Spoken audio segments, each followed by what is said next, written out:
Welcome to Church History and Theology, a study where we glean wisdom from those who came before us. Come, lay aside today's concerns for a bit and join in a study of the church throughout the ages. Our forebears have shaped our faith in countless ways. Let's go look into one of those influences today on Church History and Theology.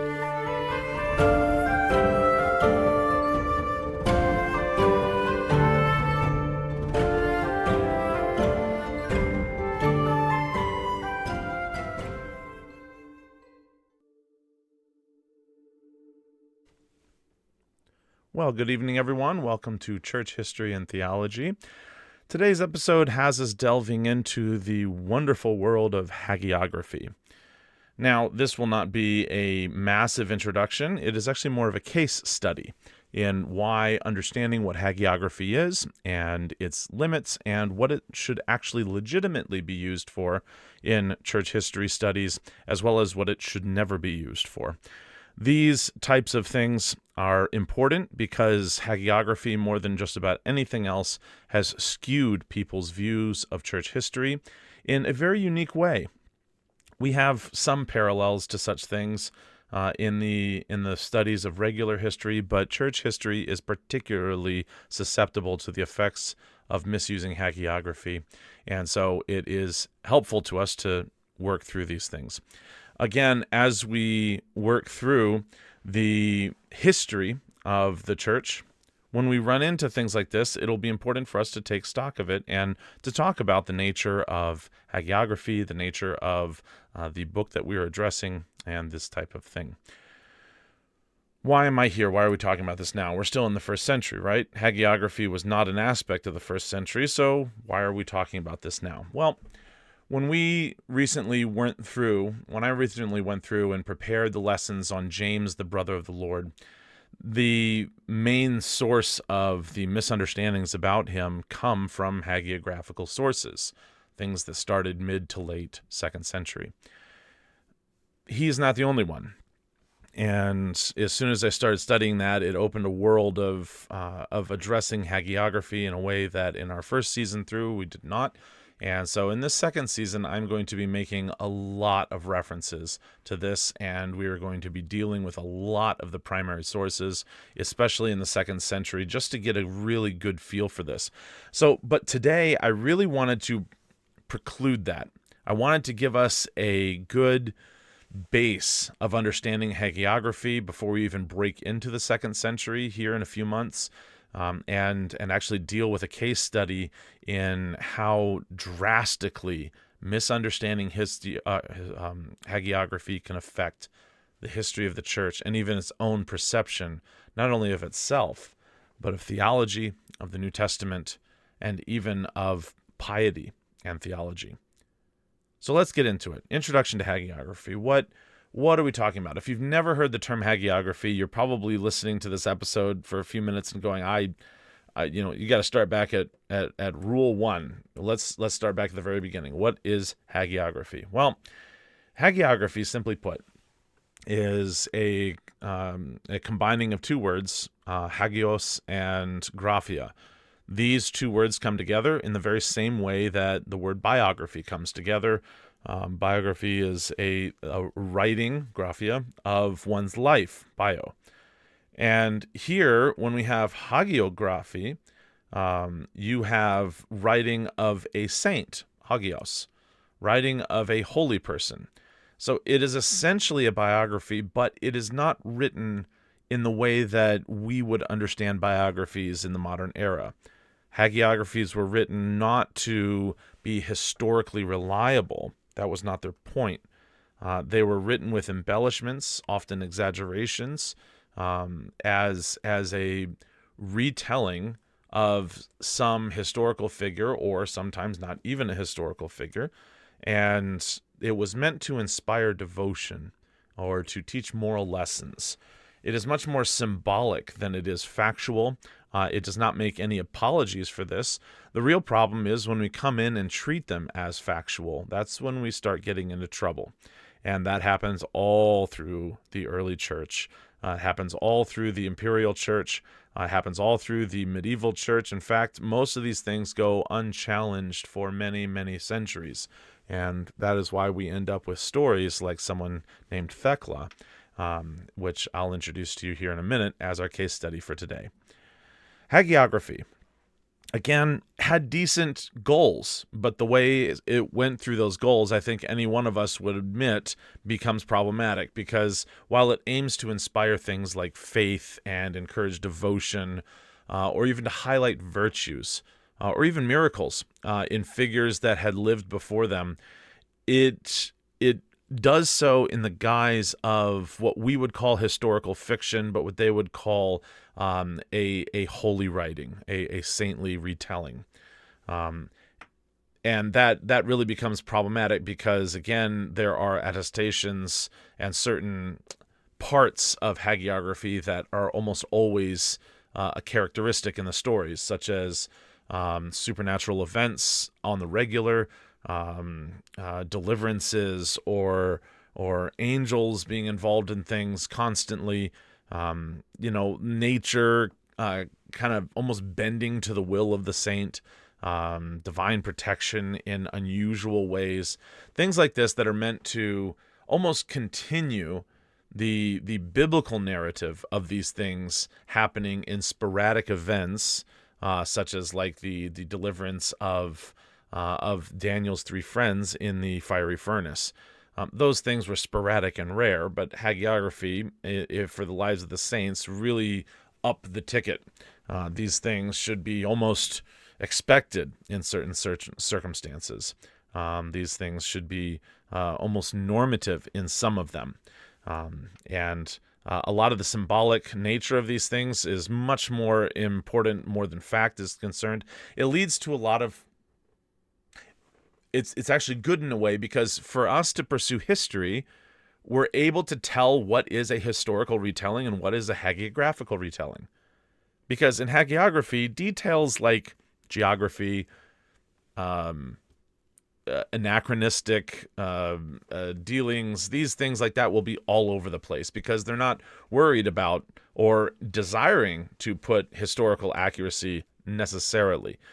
That's not the goal, and so it doesn't really become one of the supporting factors. And so there's a number of anachronisms that usually show up. There's a lot of theological bias. You will have an apostle or a named person in the scriptures, or even a prophet from of old, teaching something that prophet or that apostle never taught that way.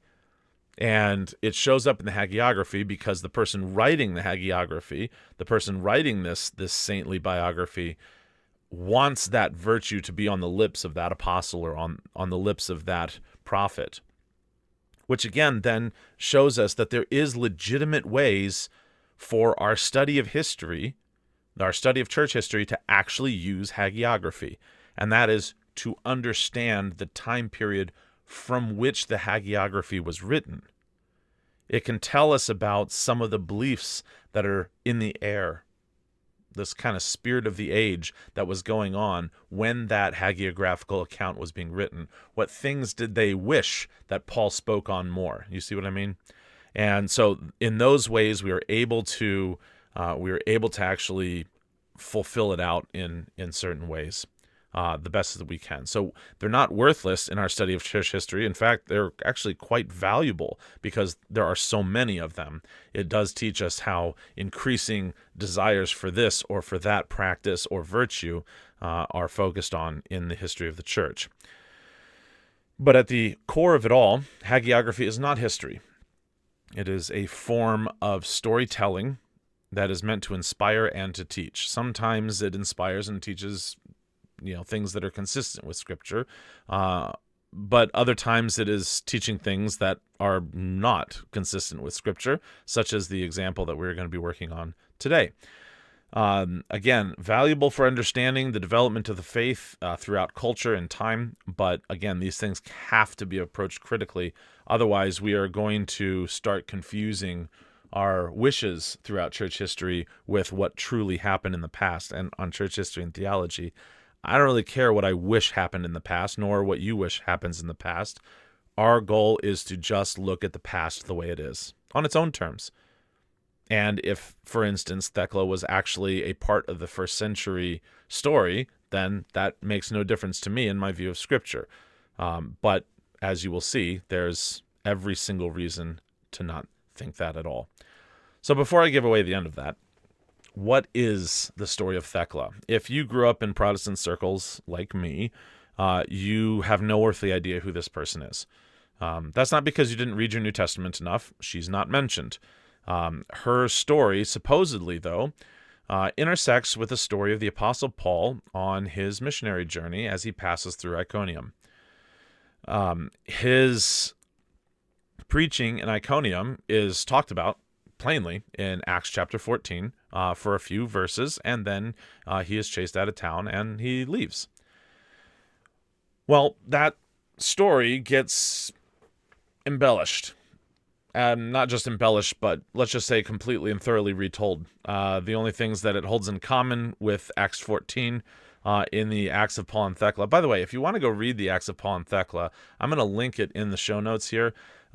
It only takes about 30 minutes to read. Just go read it.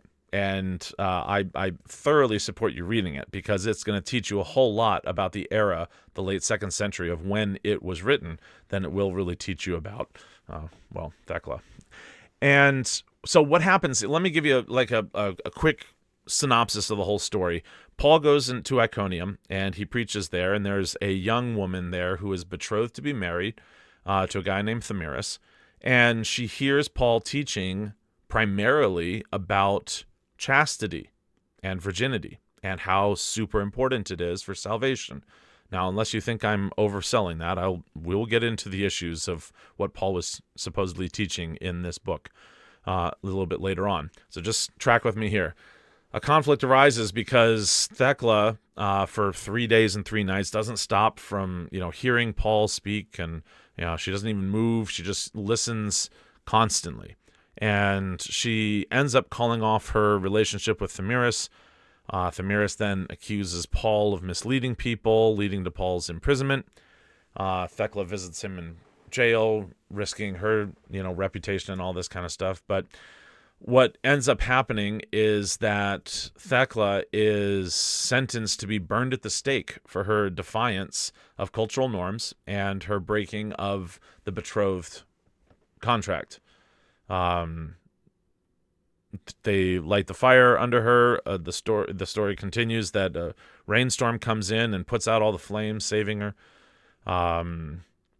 And Paul is kicked out of the city, and then Thecla follows Paul to Antioch. They just hop over to Antioch, where she is assaulted by another local official named Alexander. She rejects all of his advances, and as a result of really more as a result of dishonoring him, she knocks off his crown and all this stuff. She gets sentenced to face wild beasts in the arena. And so in the arena, Thecla is miraculously saved in multiple occasions. On one occasion by one of the female lions, comes up and prostrates herself before Thecla, almost in a prayer mode, and then actually defeats one of the male lions that's trying to come up and kill her. So the female lion, the male lion die. There's a pool of water inside the arena that she baptizes herself in. It was filled with all these seals that are carnivorous on some level. And she declares her faith. She baptizes herself and survives that second trial and attempt on her life. Her public sympathy grows.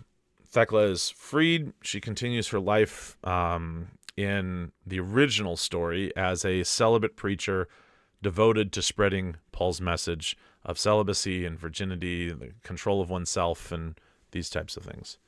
There is a later addition to her story, having Thecla living in a cave near Seleucia, up in Turkey for the next 72 years, devoting herself to solitude and prayer and teaching, healing the sick and inspiring many to follow Christ during that time. But that's a later edition. The original edition doesn't have that. It just says that she dies peacefully after a long life of faith and ministry. And all of that ends with her death, or in some versions of it, the later versions of it, it has part of the cave that she lives in opening miraculously between the rocks she walks through, and it closes behind her as she enters into life, translated. That whole story is meant, again, to highlight Christian ideals of chastity and divine deliverance and perseverance, portraying her as a symbol of faith and female piety, and really even in the alternate versions of it that come later on that are added in the most likely in the 4th century, her solitude, devotion to the unwavering commitment to God that she had. That's what it was meant to inspire in people. Well, so the question with that is, so what's the issue with that? Well, maybe I'm just a picky person when it comes to history, but anyone who is familiar with 1st and 2nd century history knows immediately upon reading this story the severe number of problems that arise. When there are stories throughout history that line up, the question isn't, can I fit this in to the biblical narrative? Like, I could fit anything into the biblical narrative, I could find a way to fit in, Gandalf into the New Testament if I really wanted to. You could find a way to find something that he does that matches up with this, and then this is the visit he has when he's, you could fit anything in. The question isn't if you can fit something in, nor is it really the question is, does the New Testament explicitly teach this? This is usually how these problems come up, and it causes problems not only in biblical interpretation, it causes problems in church history. The question isn't, can I make this work with that? The real question is it consistent? Right? If I'm coming up and saying, hey, someone comes up to me and say, I think the Apostle Paul taught that chastity and virginity are main virtues of salvation. My question is not, can I fit that in to a couple of references in 1 Corinthians 7 while ignoring Ephesians 5? My real question is not, can I fit that in? First of all, my first question is, if it's apostolic, where is it in the New Testament? And then my second question is, let's just say it's not in the New Testament. Let's say it's a valid oral tradition. Let's say that. Then, at the very least, it needs to be consistent with the biblical witness. More than that, when we're studying hagiography, we need to do the same thing with history.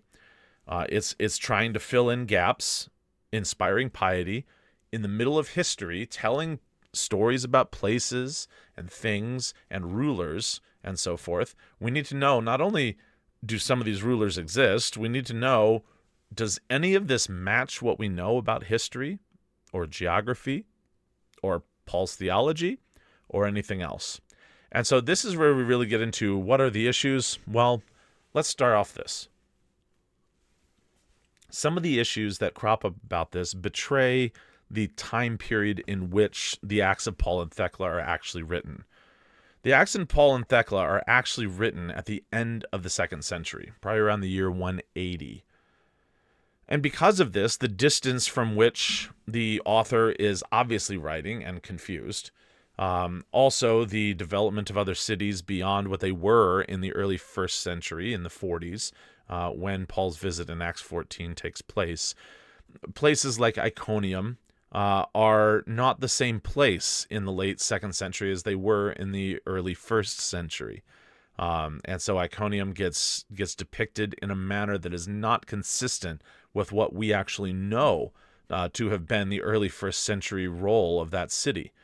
The idea that it is a major center of Roman authority that can do executions in the late 40s. Paul was in Iconium about the year 47.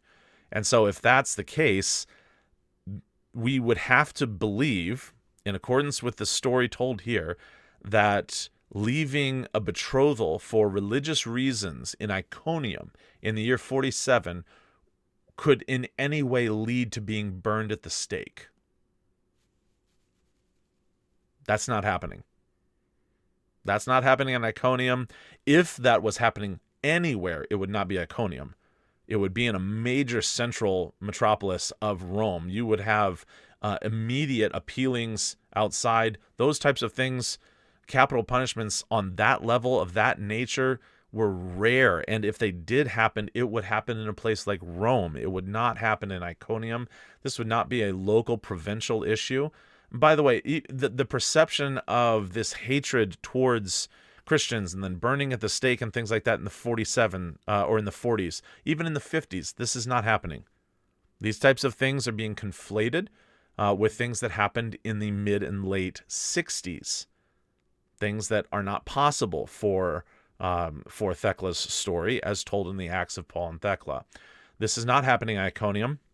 Even in the 60s, being burned at the stake for being a Christian is something that happens during the Neronian persecution, which is limited to Rome and its surrounding areas. It is not empire-wide. Even when we get to the end of the 1st century, we're not looking at anything that is definitively so under even the persecution under Domitian. The first real persecution that we have breaking out that is dealing with things on the local to empire level is really the Trajan persecution of the earliest 2nd century. That being said, when we look at the story of Acts of Paul and Thecla, and we see that Iconium, as a very modest city in the province of Galatia, it was an important urban center, but it was not on the large scale of public spectacles that are looked at in the text and described there. That really does betray a familiarity with late 2nd century geography and cityscape than it does in the early 1st century. Doesn't really work like that. Beyond that, it's not even consistent with the book of Acts. There is no historical or biblical evidence for Paul being imprisoned in Iconium, as described there. Even though he faced opposition there, he faced opposition everywhere. Again, the question isn't, can we deal with that? It has nothing to do, or can we fit that in there? The question is it even consistent with the story? What was he facing opposition for in Iconium? We are actually told in Acts chapter 14. I'd like to read it. In Acts chapter 14, verses 1 to 7, you tell me if this is over him teaching on chastity and breaking up a marriage contract. Acts 14, 1 to 7. Now at Iconium, they entered together into the Jewish synagogue and spoke in such a way that a great number of both Jews and Greeks believed. But the unbelieving Jews stirred up the Gentiles and poisoned their mind against the brothers, so that they remained for a long time speaking boldly for the Lord, who bore witness to the word of his grace, granting signs and wonders to be done by their hands. But the people of the city were divided. Some sided with the Jews, and some sided with the apostles. When an attempt was made by both Gentiles and Jews with their rulers to mistreat them and to stone them, they learned of it and fled to Lystra and Derbe, cities in Lycaonia, and to the surrounding country, and there they continued to preach the gospel. That is not the same story. The idea that Paul is there preaching on all of this kind of stuff with regards to chastity and virginity and its centrality to salvation, and then is imprisoned there, and the story of Thecla and breaking up marriages and things like this, and then they leave for Antioch, by the way. In the biblical text, that is simply not the case. They don't go to Antioch afterwards. The issue was not over marriage or chastity or virginity or any such thing. The issue was, as it was everywhere in the late 40s, the relationship between Jews and Gentiles. Again, don't forget the time period of this. This is year 47. This is 2 to 2.5 years before the Jerusalem Council, where they settled a lot of these issues and ensured that people were clear that these divisions ought not to continue, but how to ensure ministry use and Christian freedom in the light of living side by side with Jewish Christians and Gentile Christians. Another issue comes up with the judicial proceedings. The trial and the punishments imposed on Thecla in Iconium They do not resemble practices associated either with that time period or with that area. Those would be in larger places like Ephesus, or in Antioch or in Rome. They would not be occurring in places like Iconium. And also, as I said before, burning at the stake for something like this is one of the plainest nonsensical things in this text. Nobody is being sent to the stake, burned to death, because they broke a marriage contract. And nobody in the 40s anywhere outside of maybe Jerusalem was being persecuted, and certainly not to these levels like death, by Roman officials simply because they are following a rule that even the Romans could not determine yet was called Christianity. The Romans spent a long time trying to figure out the difference between Jews and Christians. It was very hard for them. And so the idea that there is clarity on this at the mid-40s, I'm sorry, every historical red flag flies up against that. And burning at the stake did not even happen until the reign of Nero, who at this point had not even been born yet, if I recall he was a young child at this point. Trying to get my whole timeline in my head. So the idea that that is happening is just nonsensical. When Paul and Thecla supposedly leave Iconium, they hop on over to Antioch. Antioch should be, according to the text, just basically like the next town over.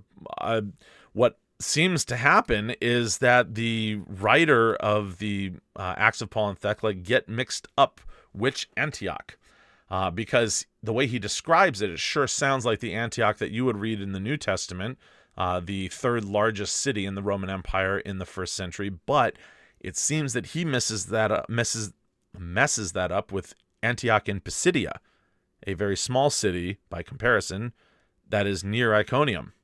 Not Antioch on the Orontes, which is the Antioch of the New Testament. That would be the capital of Syria, a major center for early Christianity.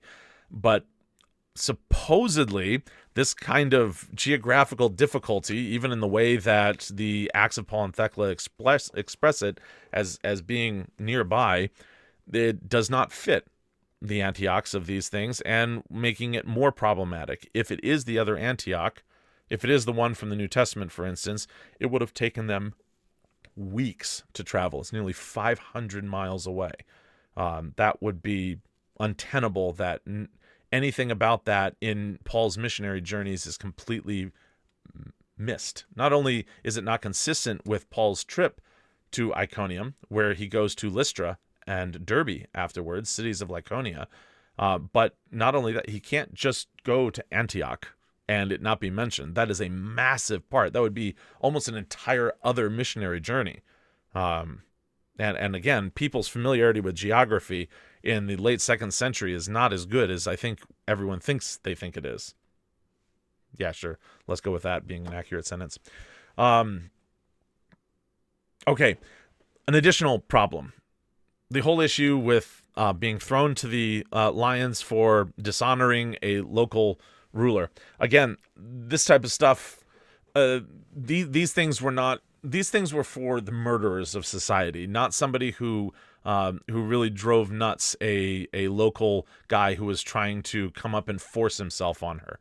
The idea that she would be thrown to the wild beasts in Antioch, either of Pisidia or Antioch on the Orontes, neither of these things are happening for this. Being thrown to the wild beasts, so we have to consider that it would be Antioch of Pisidia, if anything has any legitimacy here. That is not happening. There is no infrastructure there to handle such a thing. There is no such display there.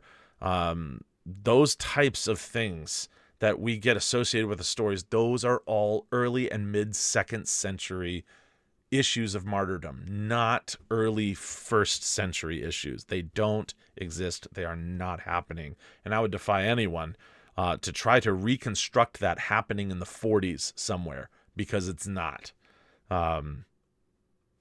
Again, the author of this story was unfamiliar with the local realities of Asia Minor in the 1st century. Naturally so. He's writing in the late 2nd century. All of this, in fact, matches the late 2nd century Roman perspective of Christians living in an empire that is increasingly hostile towards them. It's projecting that later cultural and geographical assumptions back onto the time of Paul. Those inaccuracies really highlight the fictional and symbolic nature of this text rather than its historical reliability. And that's one of the things I have to just simply stop and be so grateful we have things like the book of Acts. When we look at the book of Acts, as Luke meticulously wrote this, every single part of that geography is accurate. Every reference that we have to rulers, to the kicking out of the Jews from Rome, things like this, we have historical corroboration. They are consistent with practices of the time. They are consistent with everything: geography, history, rulers, events, people, habits, customs, religious realities. That's one of the things that sets apart the scriptures from things like this that are just historical fictions. One of the things, not the only things. There's plenty of others. There's also theological errors in this book. Again, it only takes you half an hour to read it. Go read it. It's one thing for me to tell you it's not believable. It's quite another for you to just go read it. There's actually even several of them on YouTube that somebody's just read an entire version of it. Just go listen to it. It only takes you half an hour. Do it while you're doing the dishes or something, doing the laundry. Just hear it and realize some of the difficulties of what's being said there. One of them, Thecla baptizes herself. This is nonsense. In fact, this is the thing that we were going to see here that really starts to set up the Western Church's opinion of this book. But I'll hold off on saying that right there. That's a theological problem. You cannot baptize yourself. Thecla baptizes herself while she's being tried and thrown to the lions. That not only contradicts all of Christian teaching, that contradicts everything in the New Testament with regards to baptism, period. End of story. More than that, Paul, I want to read this section. I wasn't going to read much of it, but I do want to read this section because I want you to hear what are supposedly Paul's words in Paul's voice in this book, and you tell me if this is consistent with what he teaches in the New Testament or any teaching of the Scriptures. On the subject of celibacy and chastity as a requirement for salvation. Now, I'm going to say that, and I know right away people who love this book are going to be up in arms about that. Just listen to what is said here.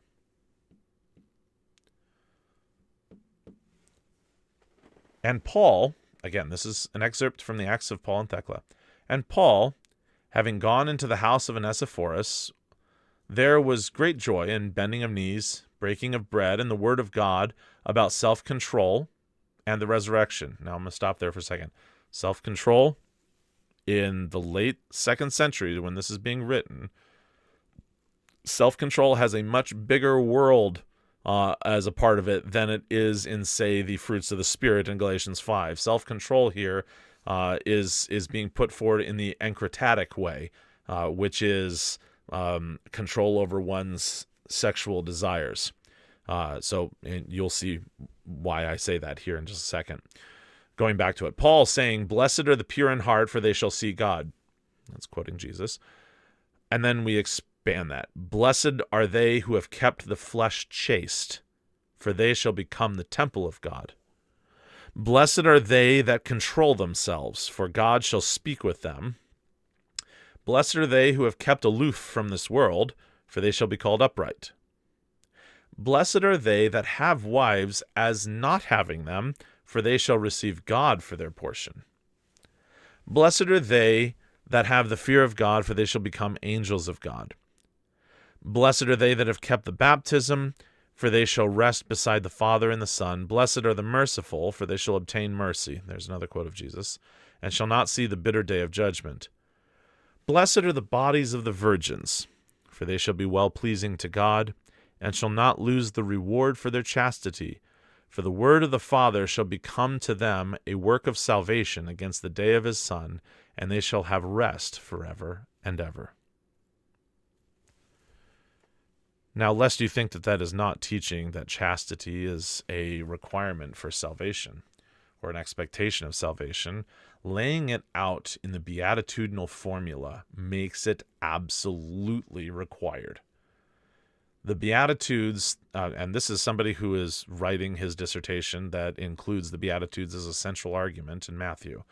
The Beatitudes are not optional things. They are realities for every Christian.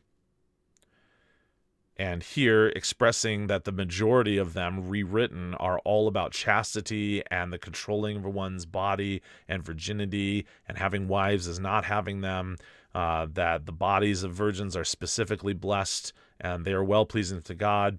There's a reward for chastity specifically that becomes salvation against the day of his Son. I mean, those references, that is not in any way, by the way, consistent with the New Testament, with the Beatitudes of Jesus or the teachings of Paul, or anything else in the New Testament. That is a, by the way, mid to late 2nd century developing heresy that the Ankratites were speaking.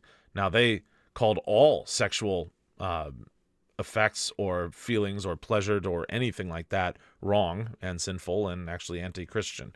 We'll deal with the Ankratites when we get to them someday, but just understand there's influences in the late 2nd centuries that are having a role that are going on here behind these words,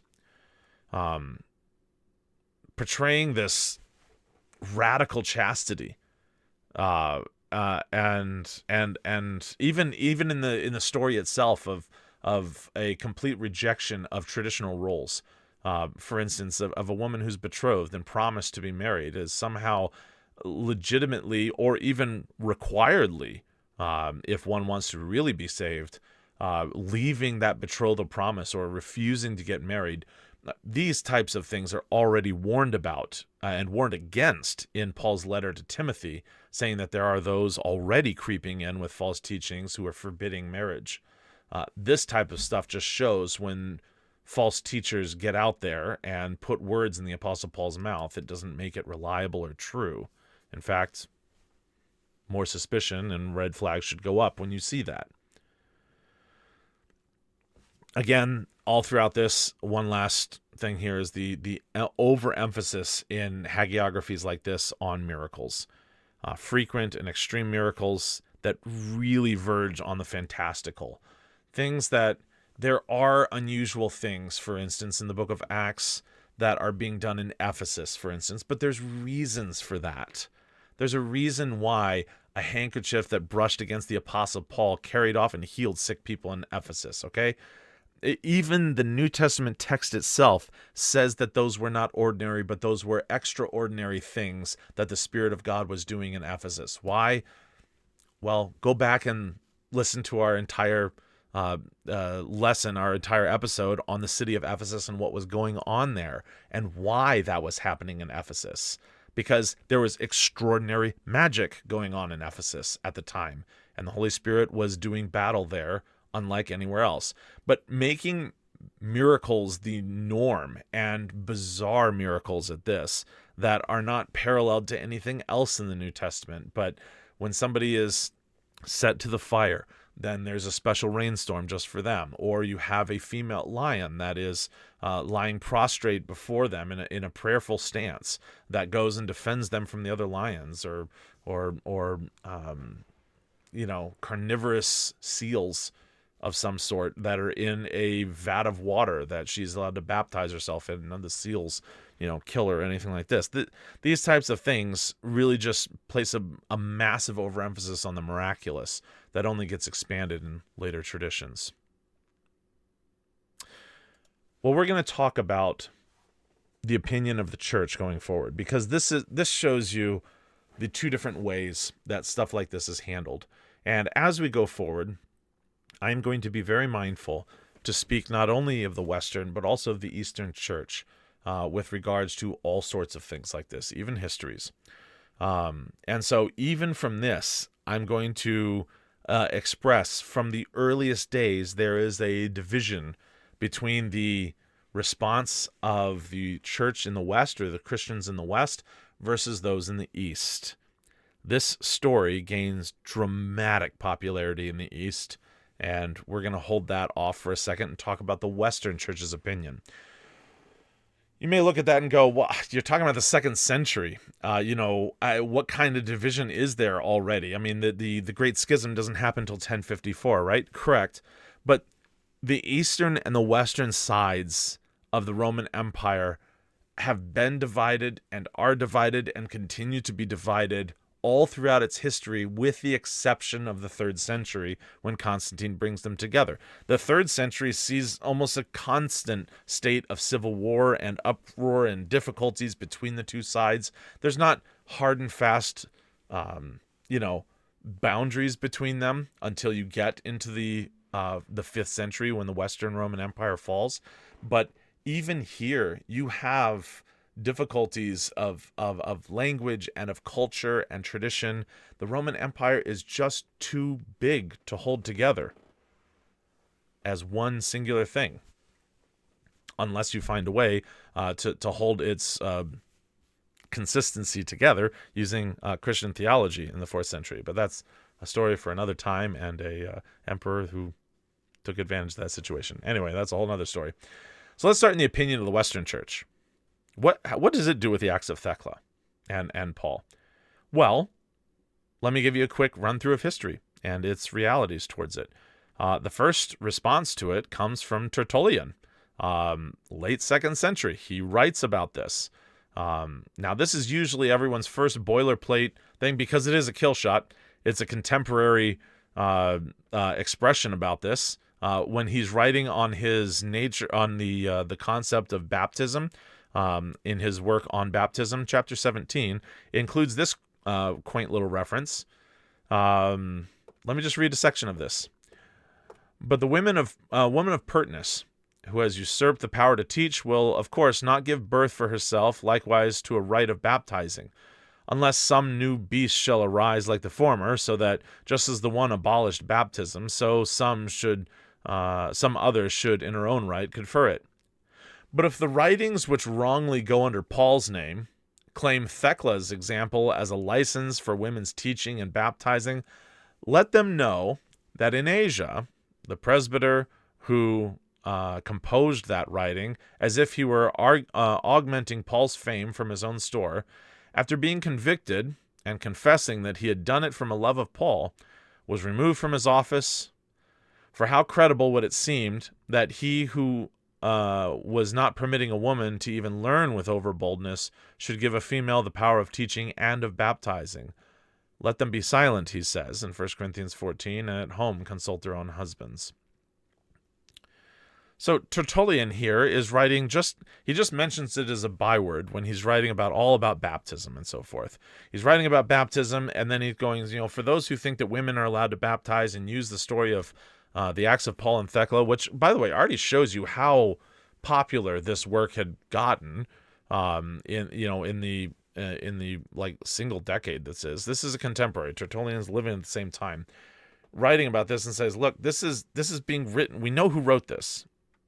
All right, the presbyter who wrote that, he did it out of a love for Paul, and he was convicted about that, and he confessed that he wrote it, and he was removed from his office as punishment. I mean, that's a contemporary, historical, consistent with the end of the 2nd century response of the church in Asia Minor. That sounds good. Everything about that holds no red flags historically whatsoever. And it also gives us the contemporary expression of what some people's opinions were about that. Some people loved it and were actually using it as an excuse to have women start baptizing. And Tertullian's like, no, that's not a biblical thing. No, that's not how this works.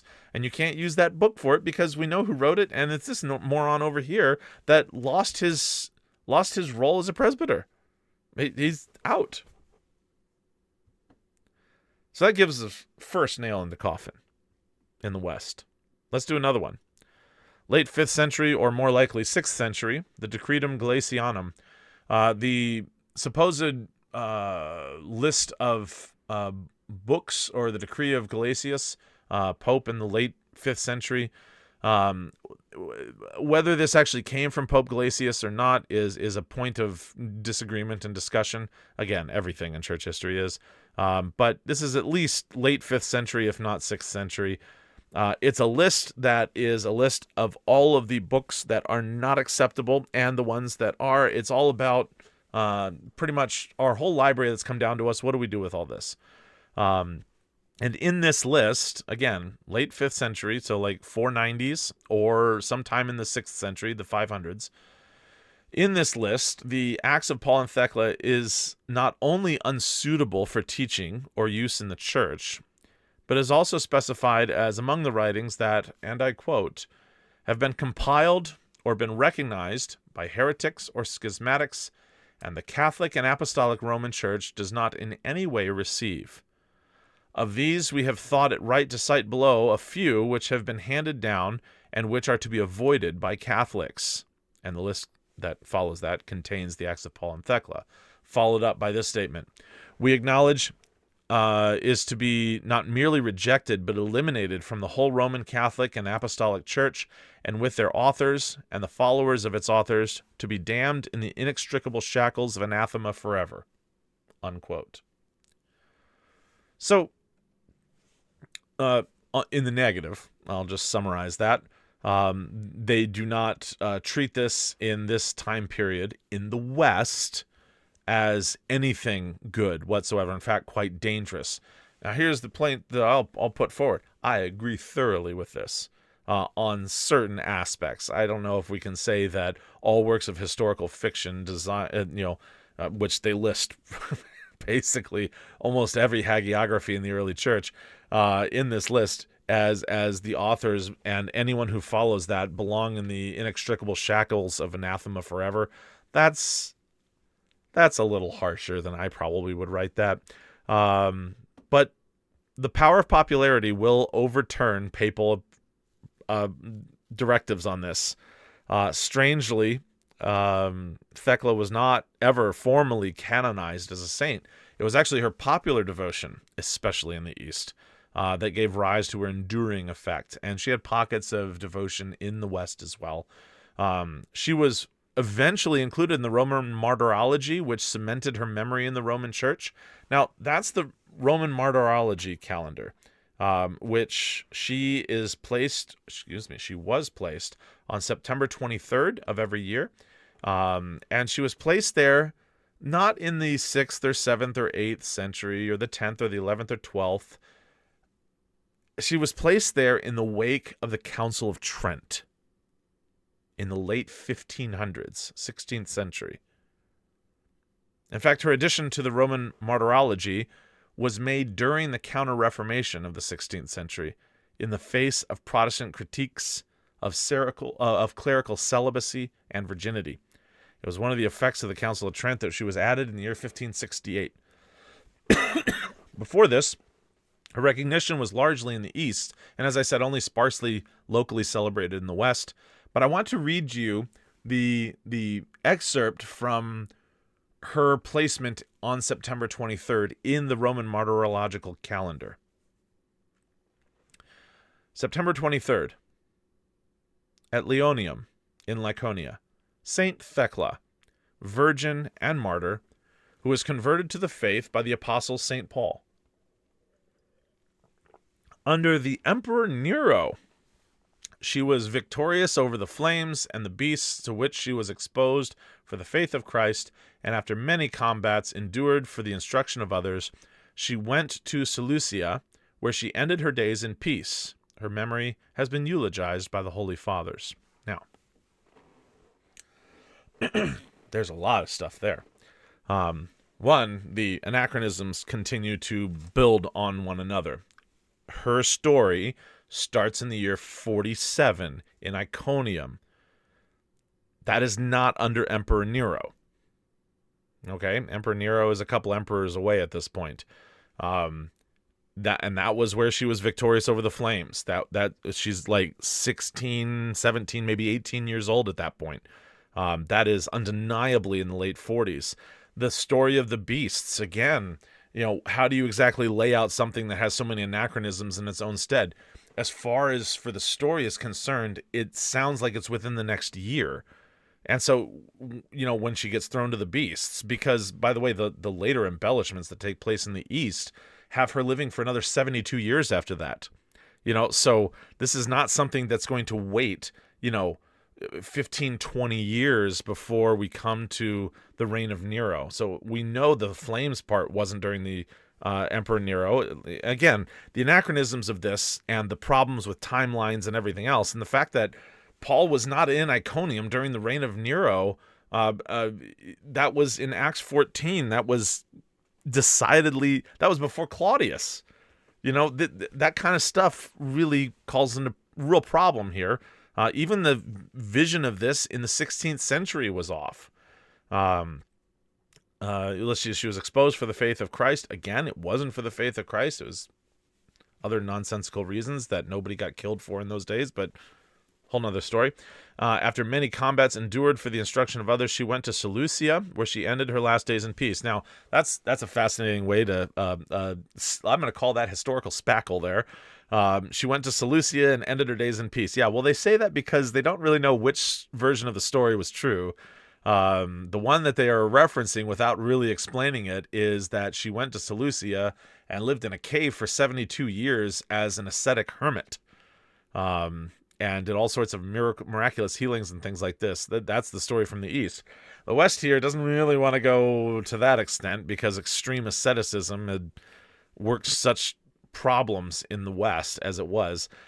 But so they just leave it as she went to Seleucia and she ended her days in peace. Her memory has been eulogized by the Holy Fathers. As much as I would like to say that it tried to fix the historicity of that, it really tried to add some spackle to her story to make it more believable. Because again, why clarify she's under the Emperor Nero? Well, because we know nobody was being tied to the stake and being thrown to lions before Nero. But if you actually read the Acts of Paul and Thecla, you find out that is nowhere near Nero's reign. Really problematic, but who cares as long as it does something good, right? Ends justify the means. Before this, before the Council of Trent's reaction to all of this, and this is one of those decisions in the wake of that, her recognition was largely just in the East. But she gets added to the Roman martyrological calendar for September 23rd in the year 1568 and was celebrated through for 400 years. Then comes Vatican II. You say, oh no, tell me there's no changes. Oh yeah, there is. In the wake of Vatican II, in fact, many saints were removed from this liturgical calendar due to issues with historicity, which is a really, really fancy way of saying, and a very academic way of saying, we don't really know whether or not any of this happened. It was in 1969 that she was removed from the Western liturgical calendar. Now, some saints that were removed alongside of her, whose other stories were basically nothing but legends and myths, just like hers, were added back because of public outcry. By the way, public outcry is almost always going to win when it comes to religion. This is one of the reasons why central authority doesn't work with religion, but that's a whole nother discussion. But as far as for Thecla, she has not been added back. People like Saint Christopher, who are almost equally legendary and mythological, were added back in the early 2000s, but she so far has not. And we're going on what? Almost 60 years. So that's where it sits in the West. What about the East? Well, the opinion of the Eastern Church is very different. It is a very different story in the East. One, because her entire life takes place in the East. Iconium and Antioch, whether it's Pisidia or on the Orontes, or Seleucia and all these. This is all very Eastern. And so her fame in the East in the mid 4th century, maybe some parts of the early 4th century, with the rise of the Desert Fathers, with the rise of asceticism and monasticism in response to the imperial imposition of the Roman Emperor Constantine, there was many people in the East that insisted suffering was the way of it, and we will, if the empire is not going to have us suffer, then we're going to go find a way to suffer on our own. That rise of a response to monasticism and asceticism in the East in the 4th century not only saw an increase in devotion for Thecla, but it also saw the expansions of her story of living in a cave for 72 years as an ascetic hermit. Because, well, why not? She became of particular devotion among female ascetics looking to live a life of celibacy and spiritual discipline. Again, that sounds nice on the surface, but here we are talking about practices that are not taught in the scriptures, but are assumed to be apostolic because of the lies of hagiography. That's really problematic because it does affect faith and practice and our view of what is moral. Her reputation honestly grew so much that she received the title Isapostolos in the East, which translated to English is equal to the apostles. Now, if that title doesn't fill you with red flags, I'm not sure what will, except for the fact that Constantine also has the same title, equal to the apostles. You can look into that. Isapostolos is a very problematic title used in the East, and I do not care that people say, "Oh no, that's just to say as far as for the breadth of no. No. That's not just a problematic. That is a downright insane title to use for anybody that's not an apostle. The apostles were apostles for a reason, and they had a very specific role, and that role was done. And calling somebody who does not in any way have any consistent story with ever even existing in history, and yet shows nothing but legendary materials on the level of something like Matthew or Paul or Peter or James or John or Nathaniel or Thomas or Philip. I mean, to say that she is on the level of that in any way whatsoever is honestly, as a Christian, offensive. That the apostles had a very unique, clarified, historical, theologically accurate, defined role. Even if we don't know the rest of their personal stories or how they died exactly or anything like this. Putting Thecla in that category, or even Constantine, which he is as well. We'll talk about that when we get to the 4th century. Putting her in that kind of a fashion just shows, again, it's kind of like more hagiography adding on to more. That teaches us more about the church of the 4th and 5th century in the East than it does about Thecla. There was a church near Seleucia that was built to deal with the influx of those on pilgrimage to her cave. Again, in the 4th century, her legend was expanded to include 72 years of living in a cave in Seleucia. And so when people started to do pilgrimages as part of Christian piety, even though that's not a Christian practice in the New Testament whatsoever, but 4th century it became it. So in the 5th century, they built a church or a basilica near Seleucia to deal with the influx of the pilgrimages to her cave. And as is always the case, miracles and new legends around the basilica and the cave are reported. And so when icons became the law of the East in the 8th century with Nicaea II, the worstly argued supposed ecumenical council of all history, once icons became an idolatrous part of the church's practice, she was included in multiples of them, often depicted with the Apostle Paul, or in some of the scenes that were marking her deliverances, either at the stake or in the face of wild animals.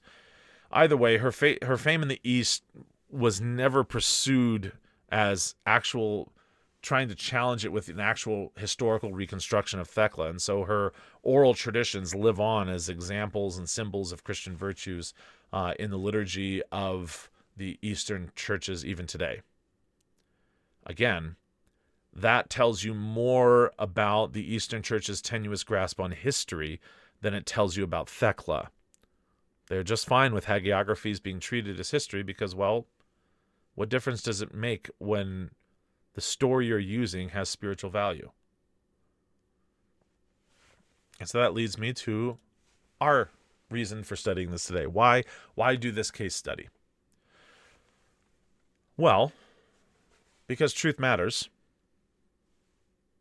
Truth in both areas of faith and of practice. And the promotion of dangerous practices like self-baptism and extreme asceticism are destructive, as we saw with the Desert Fathers and the Stylites of the 4th and 5th century, perhaps one of the most misguided sections of the church's history. Both the imperial, the promise of peace with the imperial world, as well as leaving all of society behind in the overreaction. Both sides had real problems. Stories like the Acts of Paul and Thecla, stories like Thecla, undermine the credibility of the one espousing the story. And I don't know about you, but when I'm preaching the gospel, when I'm sharing with somebody about the Apostle Paul and what he said about these things, I do not want that story to be destroyed or affected by historical lies and things that never happened. I don't care if they espouse virtue and piety. We have biblical stories for that. We have those in our fellowships that truly exist that can be decent examples of piety and faithful service. I know of dozens that I will use as examples. I'm not saying we just use the scriptures. I'm saying if you're going to use an example, please, oh please, use ones of people that actually existed. Because if we're going to just take historical fictions and novels, which is really what this is, and turn it into the base for practices in the 4th century, we're going to have real problems. And it's one of the things that has affected the East in ways that the West has never really seen or been affected in the same way. The East was affected by this much more deeply than the West, because the East does not have a self-critical bone to be able to weed these things out. I'm thankful. Look, listen to this. Reformed Baptist Protestant, I am thankful for the self-critical nature of Vatican II regarding its own history as the Roman Catholic Church. I'm even thankful for Pope Francis's recent desire to see that church history be seen without the lens of the Roman Catholic Church and to be able to see history for itself. That's great. Please, let's settle down on what real history actually is so that we can understand what was the story of what came before us. Because here's the thing. When we found institutional churches on historical inaccuracies, you do not make Christian practice. You make something else. You make something else where chastity is being argued as a higher ideal than marriage, almost to the point of it's required for salvation. That's crazy. Chastity not only is not required for salvation, chastity is not a higher ideal than marriage. Celibacy. No sexual use whatsoever. Nor does that teaching have any such consistency with the scriptures. None. Zero. None. And don't quote 1 Corinthians 7 at me. That is not how this works. Because 1 Corinthians 7 has to be seen in light of the encouragements of God's specific design said by the same apostle in Ephesians chapter 5. And the very fact that the first pastors, the presbyters of the church, were unanimously required to be married and to have children. Read 1 Timothy chapter 3. If he cannot manage a household, how is he to manage the church? These things are not consistent with the Paul that the writer of the Acts of Paul and Thecla put forward. But why else should we care? Well, fuzzy lines between truth and symbolism is where tyranny and heresy have an easy way into the church. If you come up to somebody and they start arguing, well, the reason that we venerate Mary, for instance, is because of this, and this typology about an ark somewhere, this and that. Symbolism is how heresy gets in. Such typologies need to be taught by the apostles if they're going to affect faith and practice.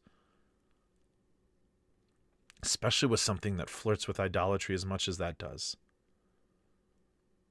I want to close with a warning from one of the apostles on this, and that is 2 Peter chapter 1 verse 16 about the apostles' respect for true history when they told the story of Christ. 2 Peter, and I'll just finish with this. 2 Peter 1:16. We did not follow cleverly devised myths when we made known to you the power and coming of our Lord Jesus Christ. We were eyewitnesses of his majesty. That is so much better than historical fictions as the ground of the church. May the Lord bless you all.